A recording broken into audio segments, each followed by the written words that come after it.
একদম ঠিক বলেছেন অজিতবাবু, একদম ঠিক বলেছেন।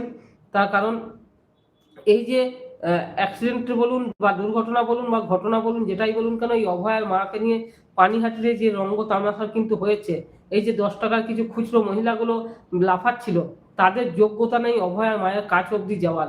তার কারণ হচ্ছে অভয়ার মা, সে তার মেয়েকে খুইয়ে সর্বস্ব হারিয়ে সে গঙ্গায় অস্থি ভাসিয়ে দিয়ে সেদিনকে বলেছিল যে আমার জীবনের সমস্ত সুখ আহ্লাদ আমি এই গঙ্গার জলে ভাসিয়ে দিলাম।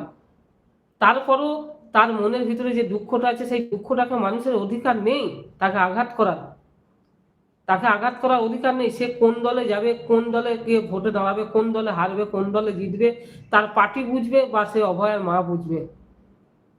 তাহলে তোমরা যখন অভয়ার মাকে ভোট দেবে না, তাহলে অভয়ার নাম নেওয়ার কি দরকার তোমাদের? মানুষ তো একটা নারীর জাত, নারী হয়ে তো একটা নারীকে সম্মান করে। সেই নারীকে সম্মান করা তো দূরের কথা, সে যখন সেখানে ভোট প্রচারে যাচ্ছে তাকে